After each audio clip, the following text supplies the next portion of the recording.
three grew up on welfare? Oh, good, all three of us. Okay, okay. The rest of them lying. The rest of y'all lying. Don't be ashamed. Don't shame about me. You know, I'm state raised. Government hooked me up.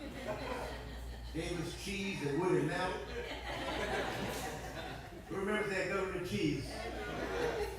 Remember, we were on welfare forever, man, till my mom finally got a job as a DJ on the ice cream truck.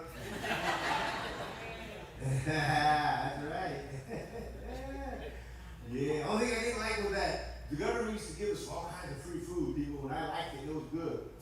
Powdered everything, powdered eggs.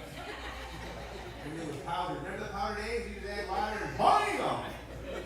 I loved it. The only thing I didn't like was that they used to give us peanut butter though. Peanut butter was good. Remember that peanut butter? That much peanut butter and that much oil. But it was good. Peanut butter still had the shells in it. Gangster. That was gangster peanut butter. And then they used to send us, this is what I hated, the powdered milk. Remember that? Who remembers that? They used to send us carnation powdered milk. It was nasty. Disgusting. We suffered for 2 years with that powdered milk. So the caseworker finally told us, you're supposed to add water. I'm going to school with little 8 balls in my hand. Gotta get drug tested all the time. You know? Give it up for heroes, everybody. Give it up for heroes. I hear rap music, I understand what they're saying. You know? None of the what?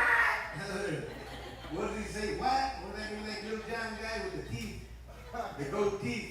What's his name? Little Johnson. Little Johnson. All of them. Yeah, all of them got gold teeth. Brothers got gold teeth, Mexicans got silver teeth. What did the drummer do, man? How come he's a protection? Protection program over here, what happened to him? He was there, he's a Pope's cousin. What happened? What did he do? Yeah, man. Well, cool, man. Yeah, my name's Gilbert, guys, and I'm honored to be here with you tonight. It's an honor to be with you here tonight. I'm with you tonight. My wife is out with her friends tonight. And my kids, my babies, I love them with all my heart. They were their daddy this whole week. Sister, you know what I mean? Nah, they're not. They're not.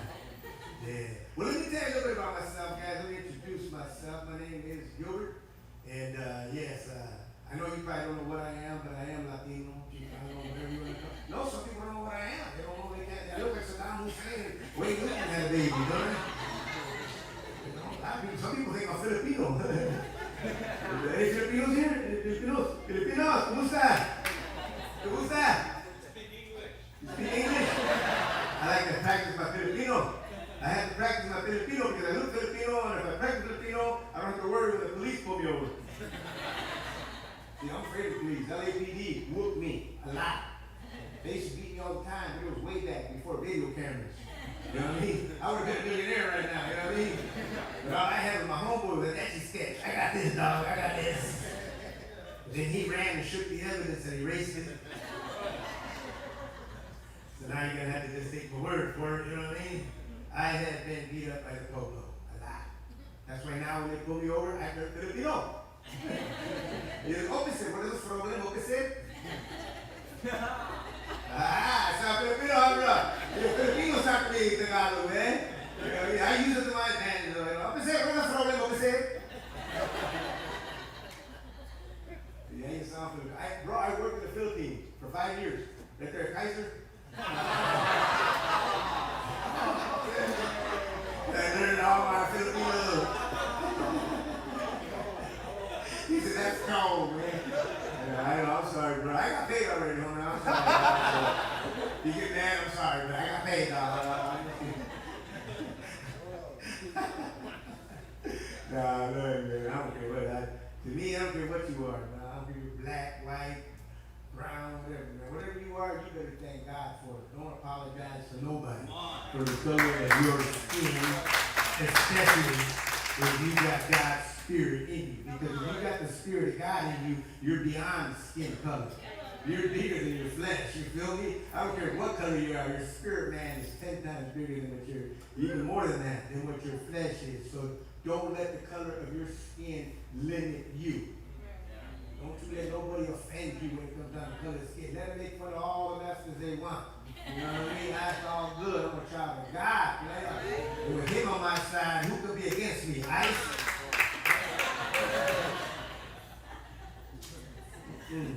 Whatever you are, thank God for it. You're Latino, thank God. You're black, thank God. You're white, thank God even more. Alright, for real, keep it real, people. If I was white, I'd get a little extra thankful. White people get to do stuff we can't do. They get living cul-de-sacs. What do we do? At the den. They get to eat calamari. What do we eat? Squid. White people get to walk to the store and buy a bag of oranges and walk home. Nobody will bother them. I went to Ralph's Market, I bought a bag of oranges and walked home. Everybody was pulling over, trying to buy my bag of oranges for me. And I was, no, not for sale, not for sale. No. That's what I'm saying. Be grateful for what you are. You know what I mean? Grateful. Yeah, but like I said, man, I've been married 34 years and I married a Chola, so I'm still married. She won't let me leave. I'm afraid of my Chola. She watches Lockup. See that show Lockup? Prison show. It's a show about prison, for those of you that don't know. And they show you how prisoners survive in there. How they make weapons out of nothing. And she TiVos that. She be acting like she knows people in there, you know what I mean? Is that the homie? Stop. That's all I say. I want to get mad, you know what I mean? I don't want to get her mad. She turned around shank me with an EBT card. Look, girl, we learned all that. Yeah, like I was saying, you know. My mom and dad, man, when I was growing up, my mom, that's what you were saying, Idaho, I was born in Idaho, man. My parents were picking potatoes, they were working in the potatoes. We were living in a labor camp, they call it labor camp. That's where the laborers stay while they're picking all the, the crops and stuff. So I was born in a labor camp. We lived in a labor camp till I was 4 years old.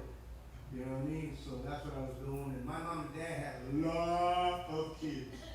A lot of kids. I met most of them too.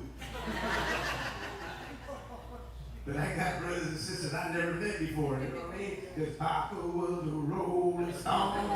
Well, wherever he laid his hat was his home. And all he left was alone with a crazy mom. My mom was crazy. My mama, she had to. She had to be my mother and my father. You know what I mean? She had a mustache, everything. You know what I mean? Grew it on purpose. She said, no, you kids are going to have a dad if I can help it. My babies ain't going without. Mama's going to get you a daddy someday, kid. Okay, I'll be back. I'm going to the club. And she kept her promise, homie. She promised home us stepdaddy. He wasn't even our stepdaddy. We just like calling him that. Because he didn't want to work. He sat on the steps all day. Just drinking and thinking. We're like, get a job, stepdaddy. We got to pay this rent, boo. Come on, Adam. We used to call him Adam. My mom was always saying, let me at him, let me at him. We just call him Adam. You know what I mean? That's the way Adam was. Adam got us kicked out of more houses than a stuttering Jehovah's Witness.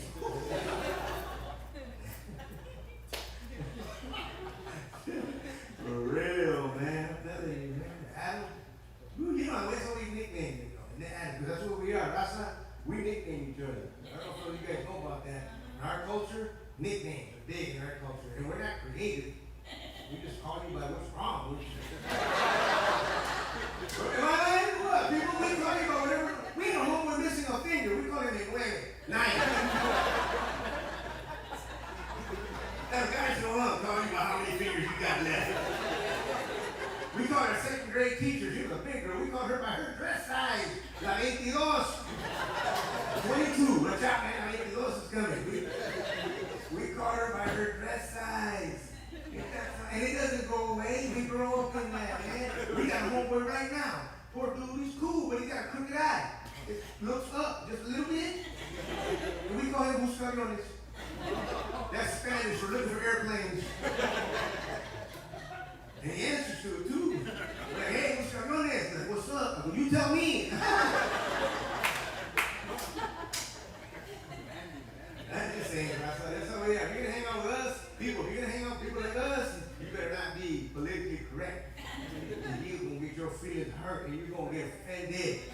We don't know about that stuff, being politically correct.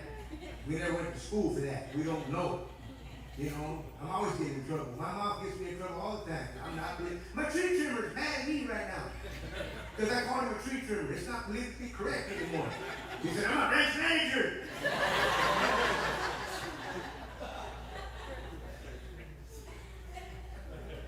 Cholos don't like to be called cholos anymore. I'm a Raider fan.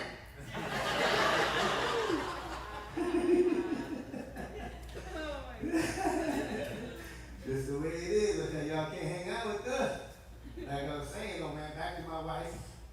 Been married 34 years. She's a toilet. Okay, it's all right. And thank you. And I remember our first date, like it was just yesterday. Because it was a bad experience. It was my fault. I was trying to be something I'm not, or I wasn't. I wanted her to think I had money. That I was broke. I was broker than a Bakersfield bill. You know what I mean? On a foggy night. I had no money, you know what I mean? No, we were broke. Even when we first had our first baby, I was still broke. We had our first baby, man. And she had to get one of those C-sections. And we couldn't afford it, so we had to get a C-section 8. Ghetto. So I wanted to impress her. I wanted her to think I had money. So I took her to a real classy, expensive, fancy restaurant. You know what I mean? That's where it backfired. Because she grew up in the hood. She didn't know. She never been to something this nice. She never been to nothing you don't drive through. You know what I mean? So she didn't know how to act. She was nervous. What does he think? Sweating like a snitch at a gangster picnic. She was all, it's so hot in here. And she wiped off her eyebrow. Looking at me all cockeyed, what? I was like, oh my God, your eyebrow is gone, girl. There's a Sharpie, go fix it, man. You're embarrassing me, girl. This is scissors. They got a 2-eyebrow policy up in here.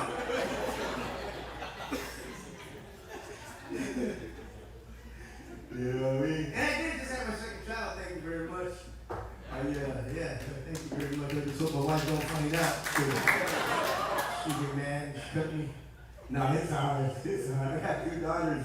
I have 2 daughters, man. And for those of you that are waiting, that little nursery in there needs to get filled up. So some of y'all get fill it up. Empty right now. You know what I'm trying to tell you, man? Well, you better hope for boys, though, man. Don't get no little girls, man.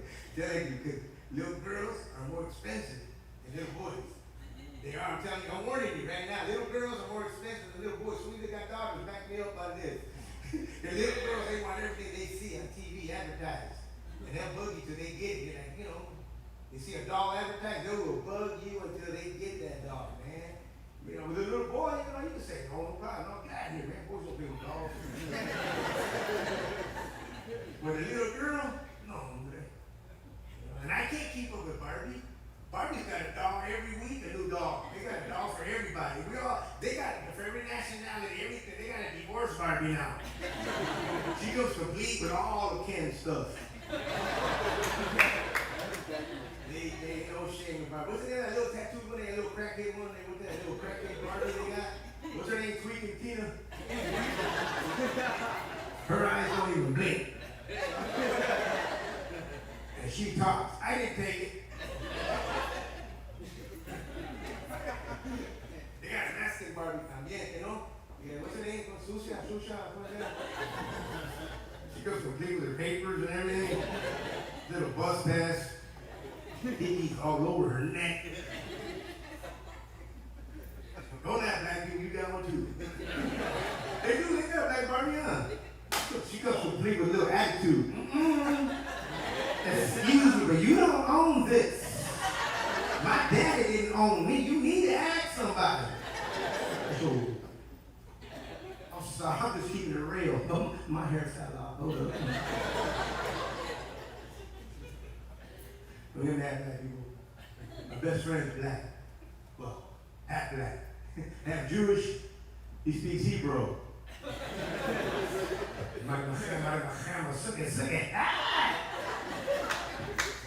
We know him Jew now. Hey, mixed babies here? Mixed babies are beautiful, man. Mixed babies are beautiful. What are you with, Mama? Black and Mexican. Black and Mexican? Girl, you were born a suspect. That's how we roll, baby. I think mixed babies are beautiful, though, man. Beautiful. My homeboy's black, his wife is Korean. They had a beautiful baby named Martin Luther Kim. Beautiful. That's the way it is, yeah. I lived all over the United States. My parents are migrant workers, and we've lived all over the United States. And my mom wanted to raise us in a safe environment, so we moved to LA. I like it there, man. You know what I like about LA? Is all the different nationalities. All the different nationalities. I like that. That's what I love about it. And everybody there speaks Spanish. If you don't speak a little bit of Spanish, you're going to suffer. You're going to hunger. Even the East Indians be speaking Spanish. The East Indians in LA be speaking Spanish better than the Mexicans. Ordering food like nothing. Like,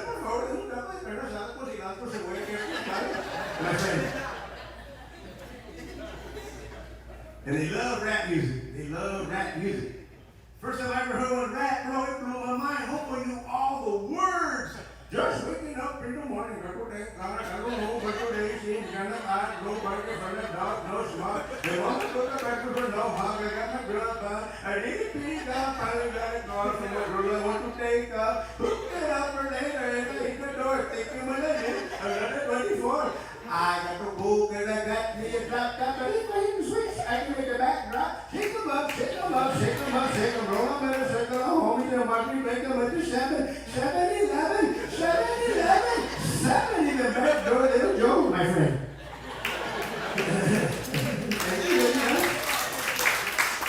Thank you very much.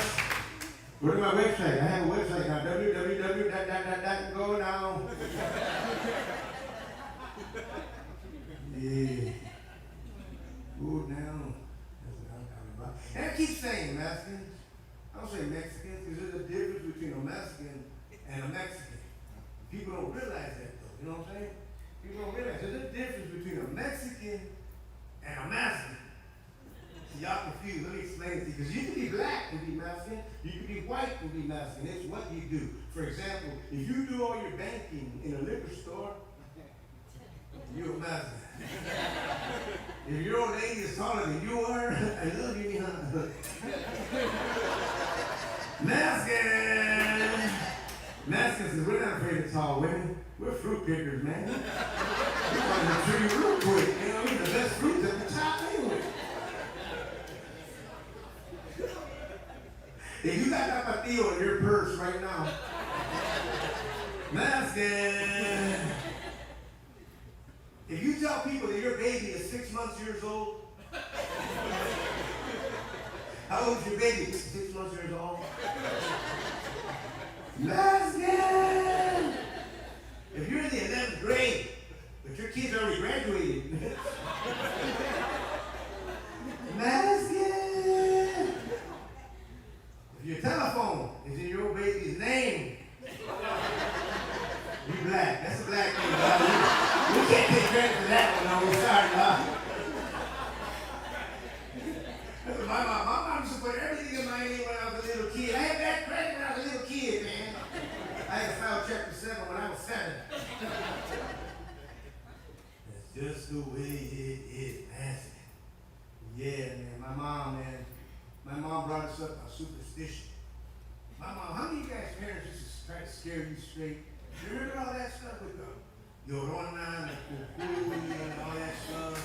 The Mano Negra and all that stuff. My mom used to tell us about the Mano Negra, the black hand.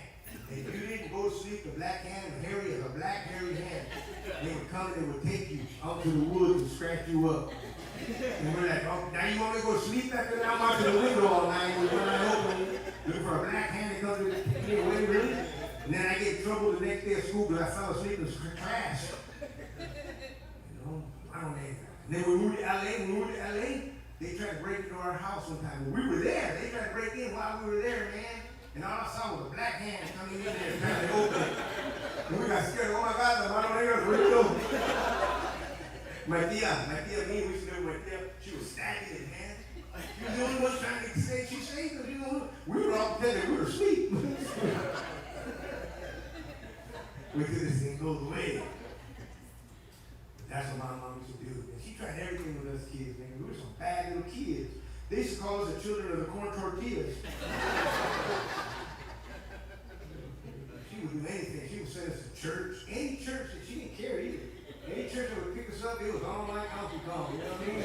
If they had a man, pick them up. She didn't care if it was the Church of the Latter-day Saints, the Church of the Living God, or Church's Fried Chicken. They got us out of her hair, man. It was on, that's it. Just get them out of here. Church, man. How many of y'all grew up in church and didn't hate? I used to hate church. I hated church. I didn't like church because it was a bad experience. To me, church was just a way for my mom to get rid of us. That's for real. I hated church. And then we would go and have to hear this boring guy speaking a language that I don't even understand. You know what I'm saying? I'm like, oh, dude. And, she didn't care. I'm serious. We put a catechism on Tuesday into some Quaker church on a Sunday, man. Anything. It's just a cheap babysitting. That's all it was. They didn't have video games back then. You know what I mean? But it's all good. Hey, the thing is, I never forgot the stuff that I heard. Yeah. Right. All that stuff that was said, I may not have understood it, but the heart did. And the word of God did not come back void, but it accomplishes what it was set out to do. So I don't care what you think your kids ain't listening to you, trust me. They're going to hear you when they're in trouble. They're going to hear you someday. They're going to remember those words, the word of God that you told them when they're not. They're going to remember. Because look, I'm telling you, when I started going to church, I started looking for church. First time I went to church, so I was going to fight with the preacher. He started it. Folk was pushing on me for nothing. Doing all this. Hey, what's up, homie? What's up, man? What you doing? So I let go, brother. You let go, man. If I fall down, something's going to fall out of my pocket. We're both going to jail. And he was on parole. He had to let go. You know what I mean? I don't know what he did to those people. They were all laid out. He ain't doing that to me, player. I got a dress on.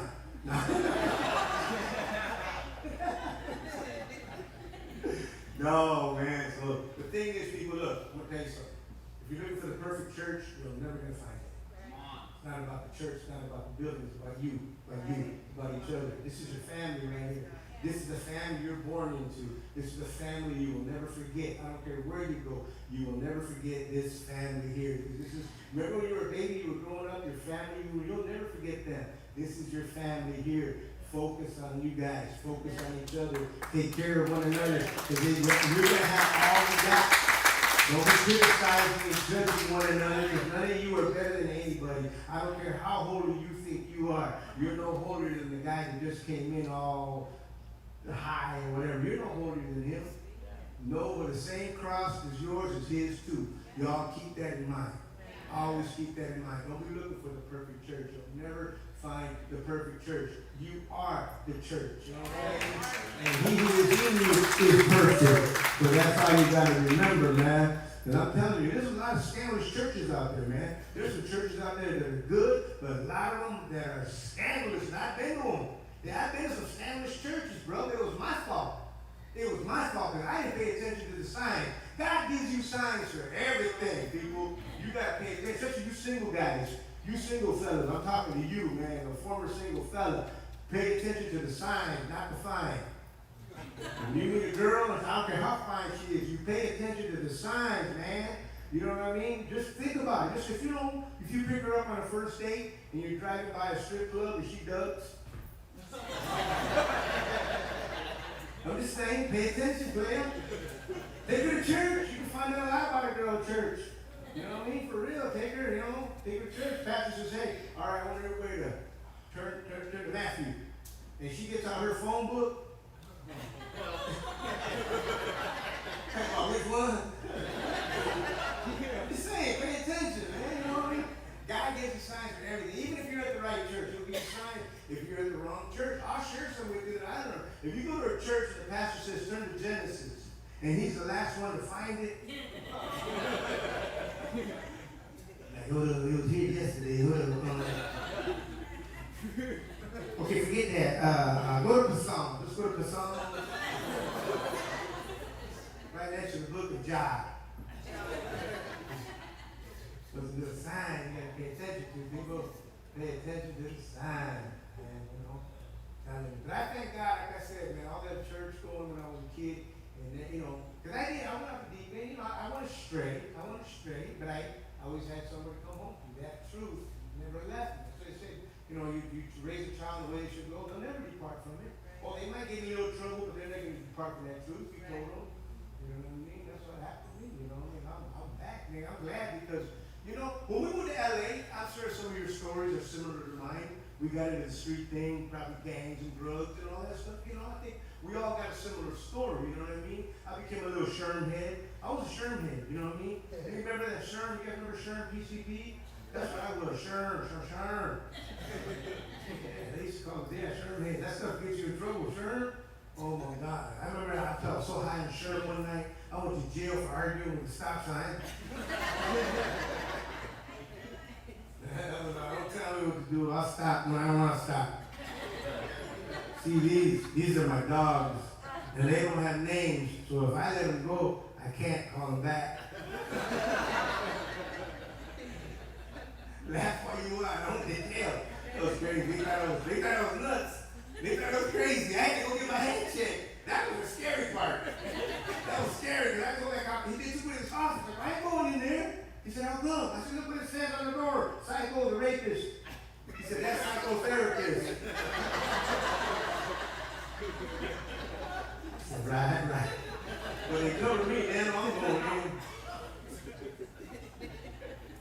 Sherm isn't all bad. I mean, we got positive things that us Sherm heads, we did positive stuff too. We're the ones about pop locking. It was us, man. The little kids stole those moves from us. They would watch us get all on a book, we did all that.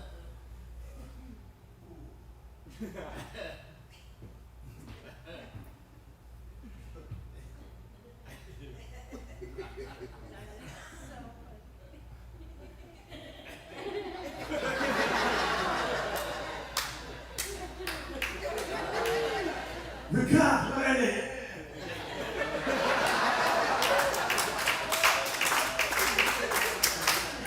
That's where we live. They already had us. We thought we were running, man.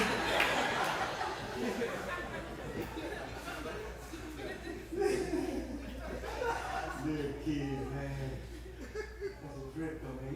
A lot of us, man, we were brought up on lies, though. Our parents tried as much as they could, but they just spread the lies that they were raised on. And, the lies, ghosts. How many of y'all were raised on spantos, scary stories, right here, right? See that? There you go. That's what they do to us. They try to scare us straight, man.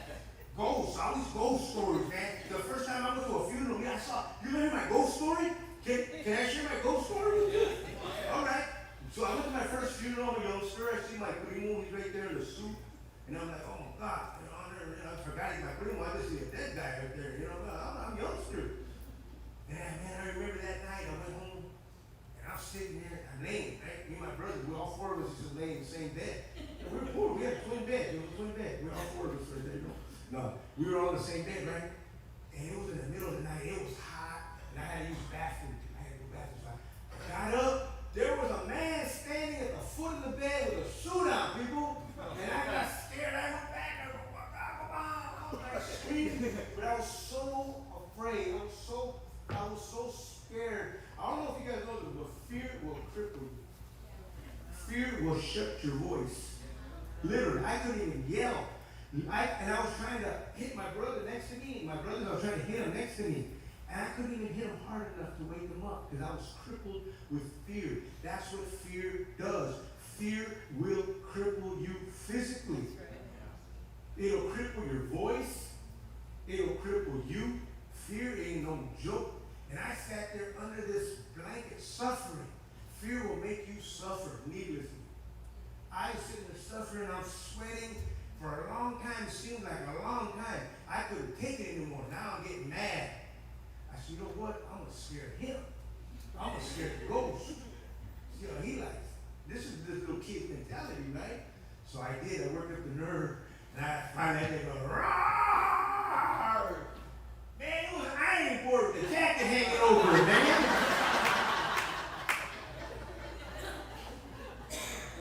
Mind plays tricks on you people. You gotta watch this. This right here will, man, everything starts from here, people. Like the Bible says, guard your hearts above all else. Above your kids, above your job, above everything, all else. You need to protect this. You gotta watch what you're thinking, man. Because the Bible says that all the issues of life start from the heart. Everything. So whatever your mind says, look at, man, I thought this was a ghost. And it wasn't. It was an iron board. That's why I close the ring, but I'm afraid of iron now. I'm afraid of an iron board. Got iron deficiency. You know what I mean? But that was my little ghost story, man. I'm telling you, that's what they were raised like that. They don't, like for example, the fairy godmother. My brother loses his tooth. You know what I mean? And my mom goes, well, you put the tooth under a pillow, the fairy godmother should come and she'll bring you some money. Like, Mom, what are you telling me a white egg with blonde hair and a black color money's gonna walk through the project at midnight? Just to bring Mama, just say no to drugs. But the next day, there was $1 under the pillow. It was a food stamp, but so what? It was $1.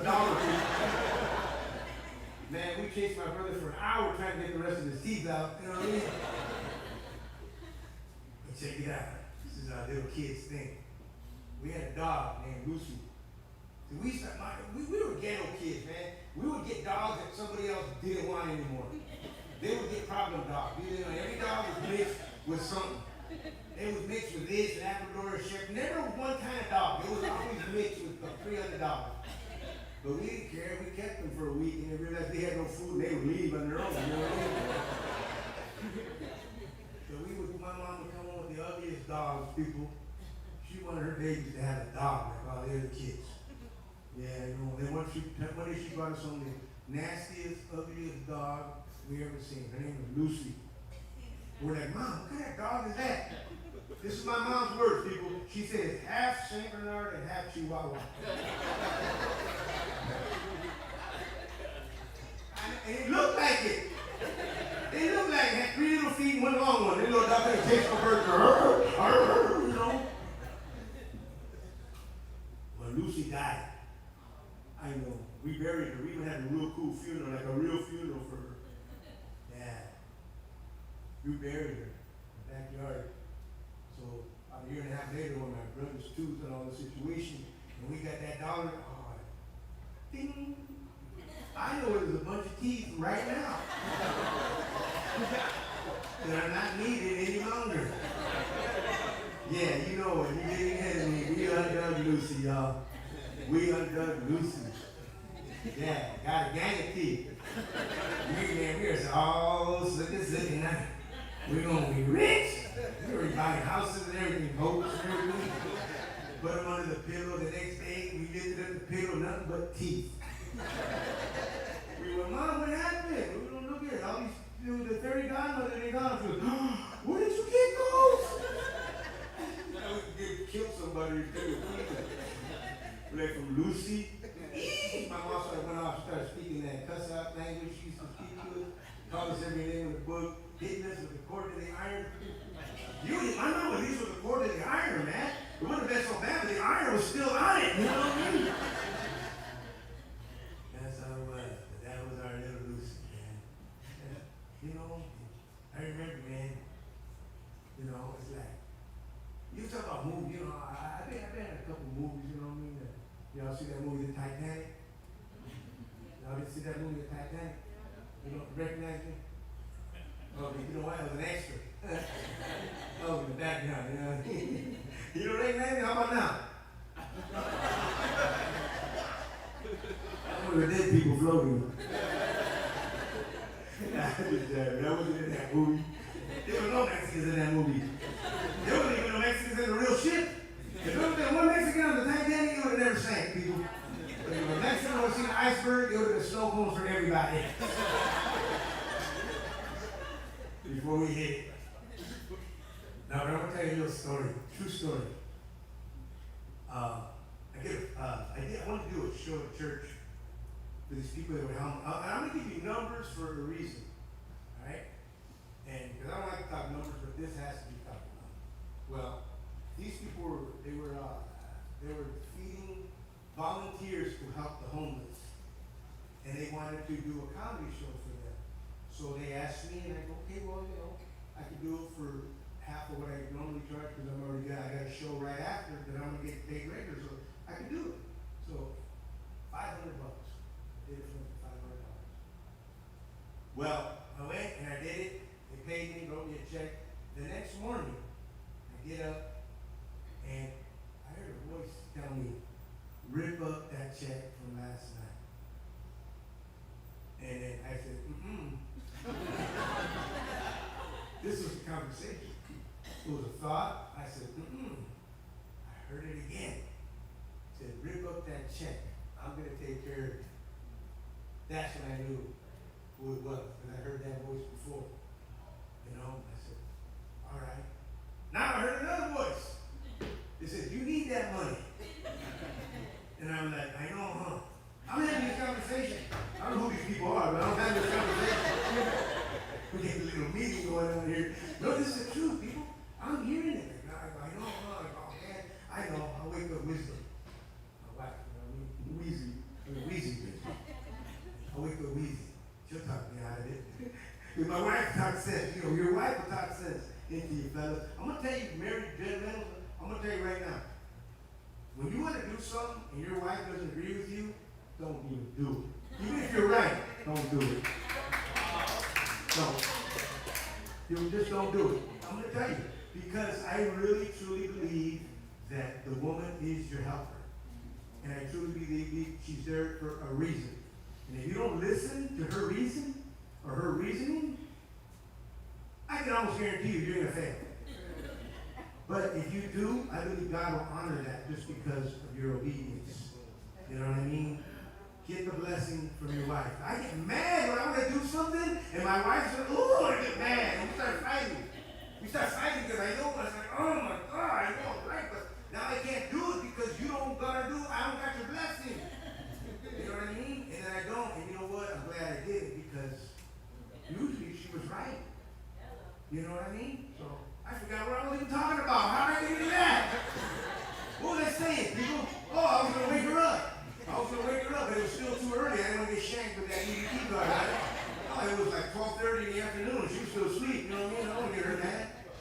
No, but I woke her up like, well, honey, I think God told me to rip up that check from last night. And she said, well, then rip it up. And I got me. I'm like, thanks a lot.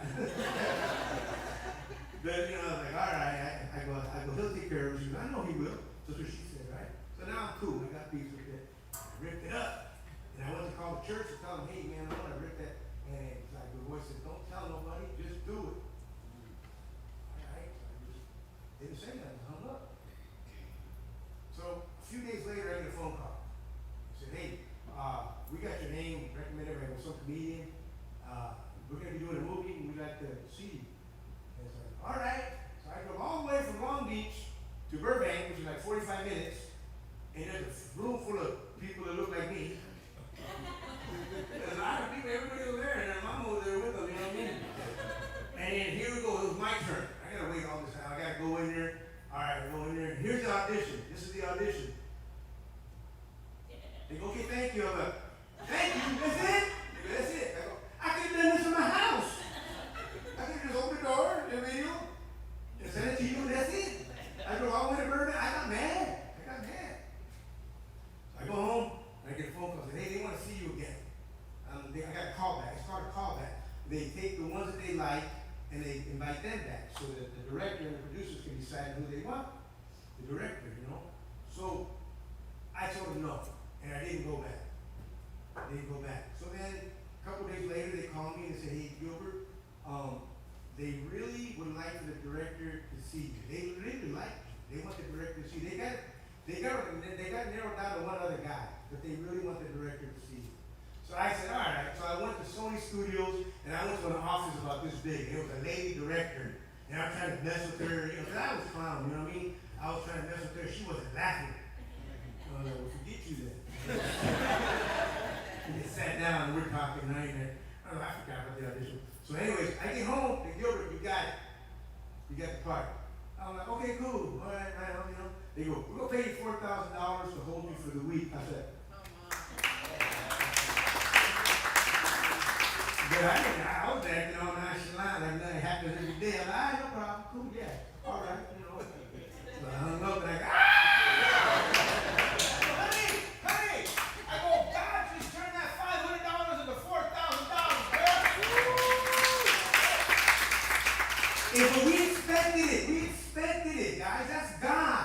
You can never outgive God. I know you've heard this before. You can hear it all you want. I've seen it.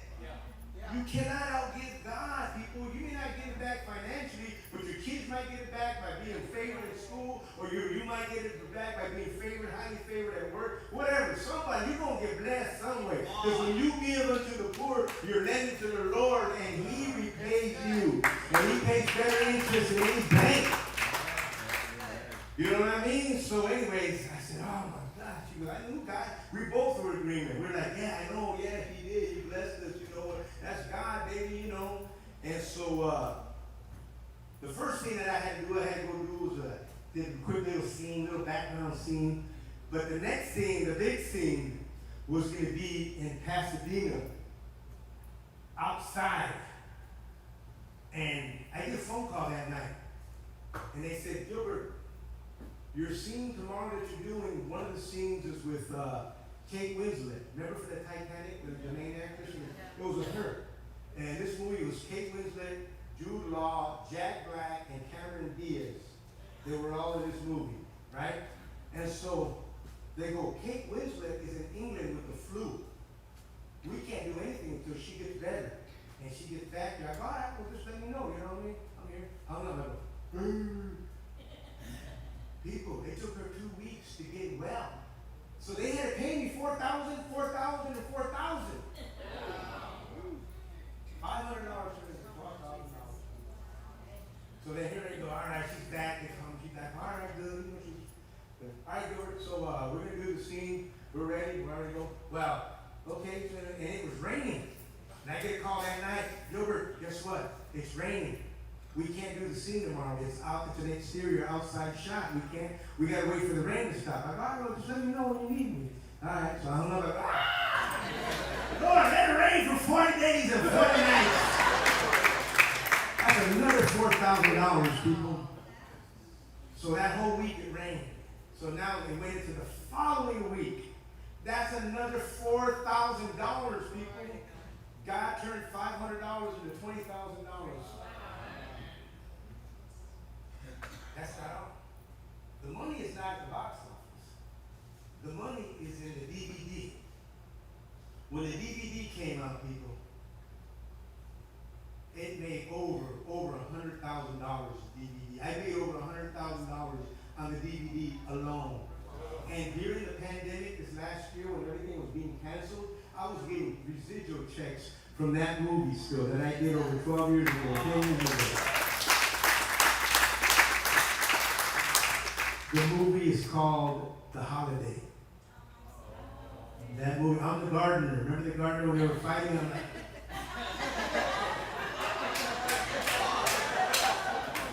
now you recognize it. And if you get the DVD and if you listen to the back with the director's commentaries, the director talks about me.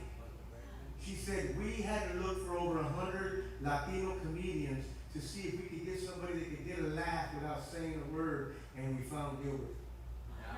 You know what I mean? So that's God's favor, people. That is not me. That's God, man. You know, and I'm not saying God is not an ATM, people. God is not an ATM. You know, you don't go around giving just so you can get. You give because you trust. You give because you listen. See, I'm not saying I'll ever do that again. So Pastor, don't get no bright ideas. No, I'm not going to sit here and tell you that I would ever do that again. It was just one of those moments. Sometimes, people, God gives you that gift of faith that you need to pull you through this miracle that you need. You can't conjure up that faith. I don't care how much you believe. It's just something God will tell you. He gives you that extra faith that produces and pushes through and does miracles. When we got evicted, my little brother broke into the landlord's house who lived across the street from us. Shermed out. My little brother was shermed out.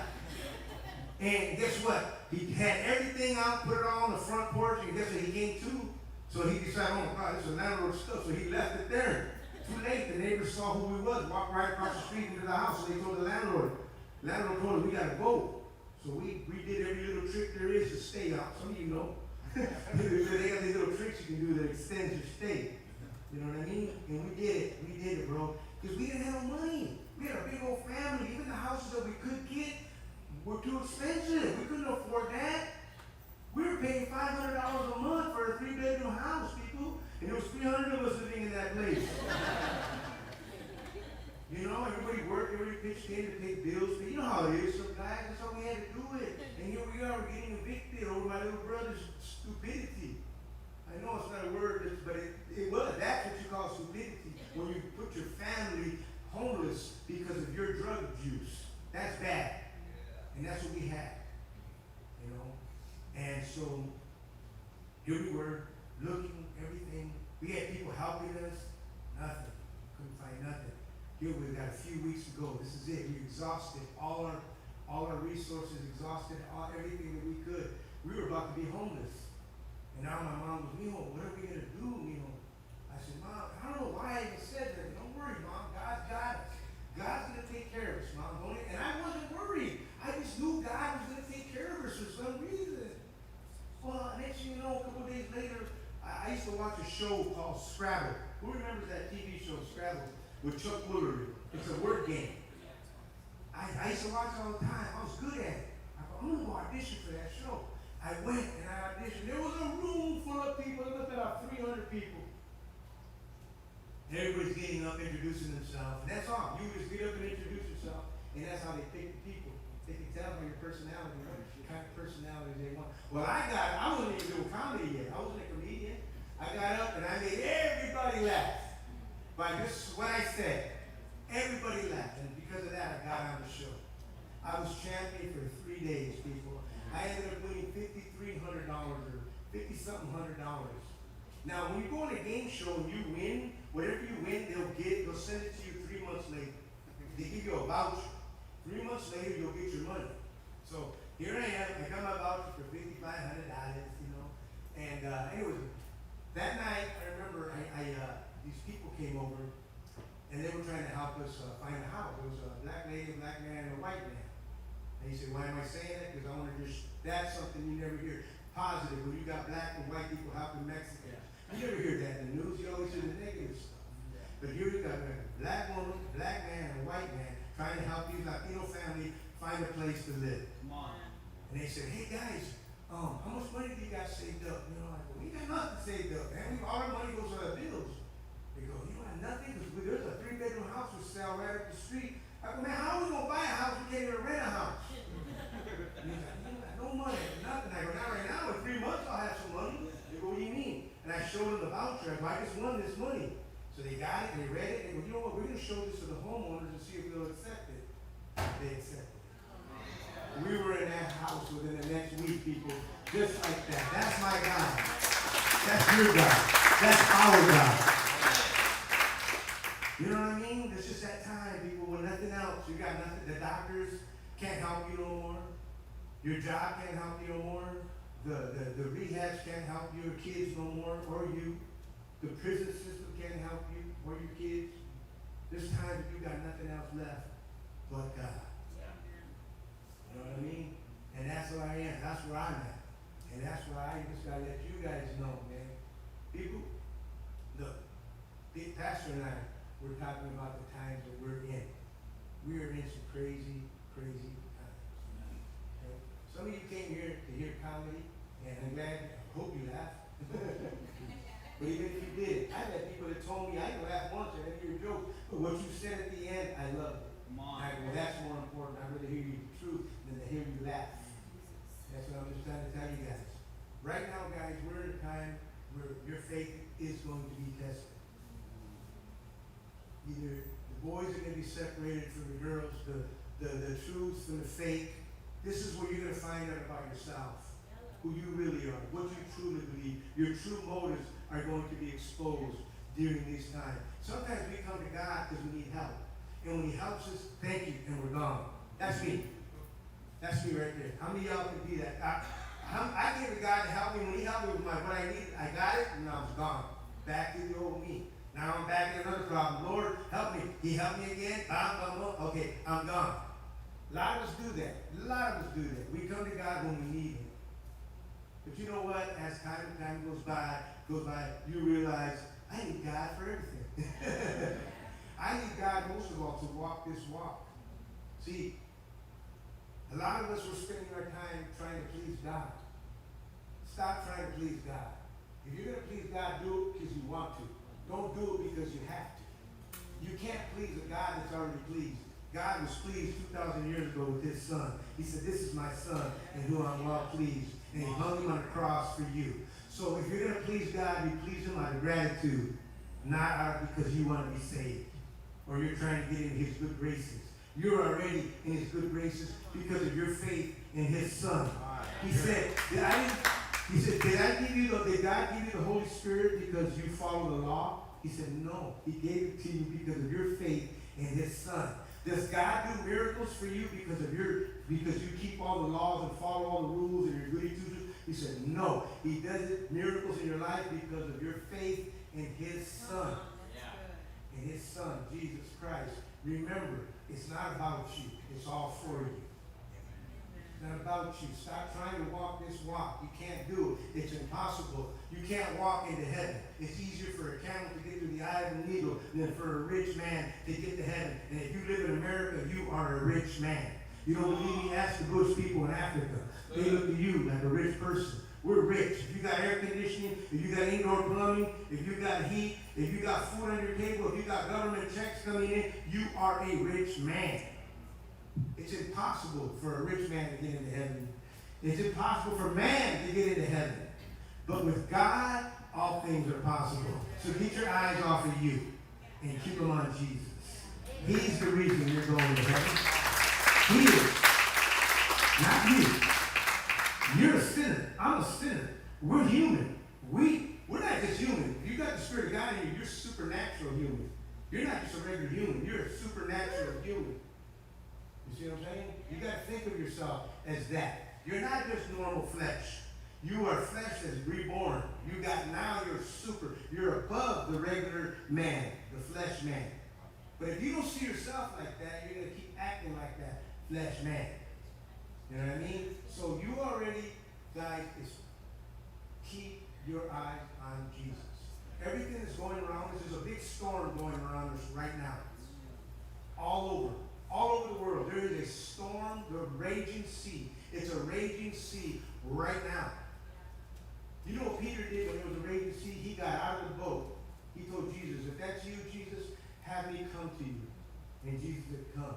Peter got out of a boat in the dark, watching all these crazy waves. Imagine, some of you guys have been fishing out there, deep sea fishing. You know how crazy and dark it gets at night? It's scary out there, man.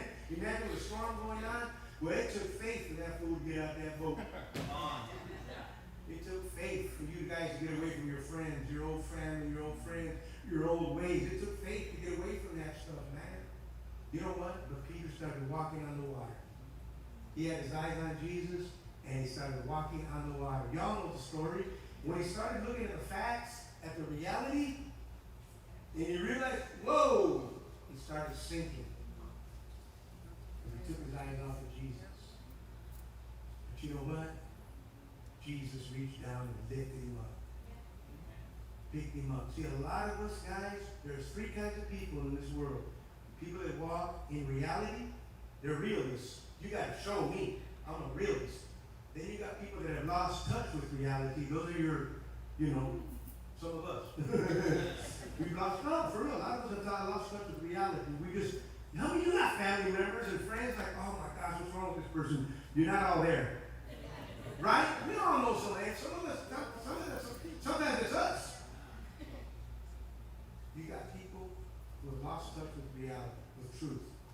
And then you got people who, I hope it's us, who walk on reality. Yes, the world's going crazy. Everything's going mad.